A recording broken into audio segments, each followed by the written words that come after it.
Assalamualaikum warahmatullahi wabarakatuh. Perkenalkan, nama saya Febri Andriano Pradana dari Hukum Keluarga C semester 1. Di sini saya akan menjelaskan tentang mazhab, teori, dan aliran hukum.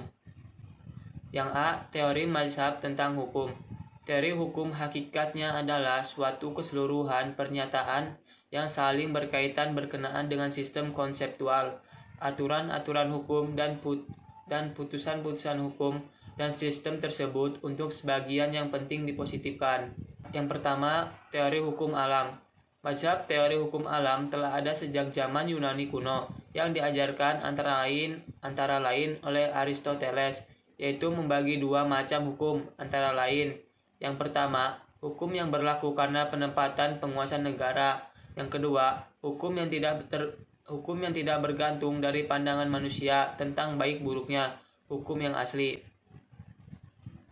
Yang kedua, teori sejarah. Von Savigny berpendapat bahwa hukum itu harus dipandang sebagai suatu penjelmaan jiwa atau rohani. Suatu bangsa selalu ada hubungan yang erat antara hukum dengan kepribadian suatu bangsa. Hukum itu menurut Savigny bukanlah disusun atau diciptakan oleh orang, tetapi hukum itu tumbuh sendiri di tengah-tengah rakyat.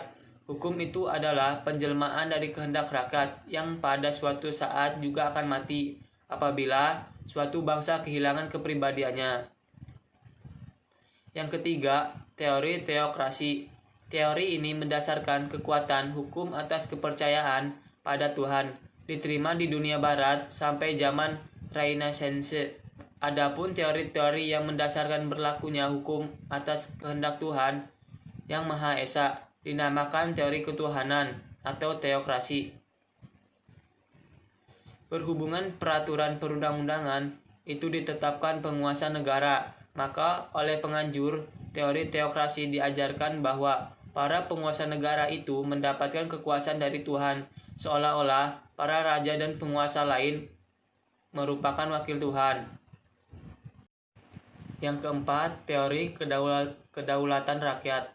Pada zaman Renaissance, timbul teori yang mengajarkan bahwa dasar hukum itu adalah akal atau rasio manusia. Menurut aliran rasionalisme ini bahwa raja dan penguasa negeri lainnya memperoleh kekuasaan itu bukanlah dari Tuhan tetapi dari rakyatnya. Pertimbangan pada teori kedaulatan rakyat adalah 1. Raja yang seharusnya memerintah rakyat dengan adil, jujur, dan baik hati sesuai dengan kehendak Tuhan, tetapi kenyataannya raja banyak yang bersifat sewenang-wenang. Yang kedua, apabila kedaulatan raja berasal dari Tuhan, tidak akan terjadi kekalahan raja satu atas raja lainnya. Yang kelima, teori kedaulatan negara. Teori ini dinamakan teori kedaulatan negara yang timbul pada abad memuncaknya ilmu pengetahuan alam. Teori ini ditaati karena negaralah yang hendakinya. Hukum adalah kehendak negara, dan negara memiliki kekuatan yang tak terbatas. Namun, demikian Hans Kelsen mengatakan bahwa orang taat kepada hukum bukanlah karena negara menghendakinya, tetapi orang taat pada hukum karena ia merasa wajib menaatinya sebagai perintah negara. Yang keenam, teori kedaulatan hukum. Menurut Krabbe, hukum hanyalah apa yang memenuhi rasa keadilan dari orang terbanyak yang dituduhkan padanya. Suatu peraturan perundangan yang tidak sesuai dengan rasa keadilan dari jumlah terbanyak orang. Jika dapat mengikat, peraturan perundangan yang demikian bukanlah hukum walaupun ia masih ditaati ataupun dipaksakan. Teori yang timbul pada abad ke-20 ini dinamakan teori kedaulatan hukum. Penganut lainnya, Hugo de Groove, Immanuel Kant, dan Leon Duguid. Yang ketujuh, teori asas keseimbangan. Dalil yang nyata yang menjadi dasar berfungsinya kesadaran hukum orang dirumuskan dalam Cranberg sebagai berikut. Tiap orang menerima keuntungan atau mendapatkan kerugian sebanyak dasar-dasar yang telah ditetapkan atau diletakkan terlebih dahulu. Hukum atau dalil ini oleh Cranberg dinamakan asas keseimbangan, berlaku di mana-mana dan pada waktu kapanpun. Yang B, aliran-aliran hukum. Yang pertama, aliran positivisme hukum. Aliran positivisme hukum atau aliran legitimisme berkembang pada abad ke-19 dan kepercayaan kepada ajaran hukum alam yang rasionalistik ditingkatkan orang. Sebagai akibat pengaruh aliran kultur historis school, prinsip utama menurut aliran positivisme adalah: yang pertama, hukum yang ditetapkan dalam undang-undang, maka hanya peraturan perundang-undangan yang disebut hukum. Yang kedua, hukum kebiasaan tidak dapat diterima sebagai hukum yang sungguh-sungguh. Yang kedua, aliran hukum murni.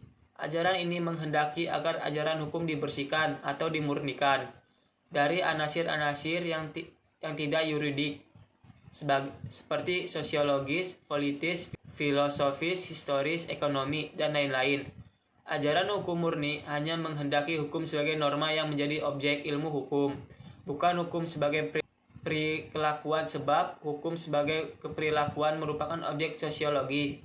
Hukum yang bagi Carlsen bukan merupakan ilmu hukum. Yang ketiga, aliran sosiologis. Menurut aliran sosiologis, hukum tidak perlu diciptakan oleh negara, karena hukum bukan merupakan pernyataan-pernyataan, tetapi terdiri dari lembaga-lembaga hukum yang diciptakan kehidupan golongan-golongan dalam masyarakat. Yang keempat, aliran realisme hukum. Menurut Oliver Wendell Holmes dan karangannya The Part of Law, sistem hukum menyatakan bahwa hukum bukanlah apa yang ditulis, tetapi hukum yang sebenarnya adalah hukum yang dijalankan aliran hukum realisme. Ini menjadi dasar sistem hukum Anglo-Saxon Amerika. Sekian dari saya, kurang lebihnya mohon maaf. Assalamualaikum warahmatullahi wabarakatuh.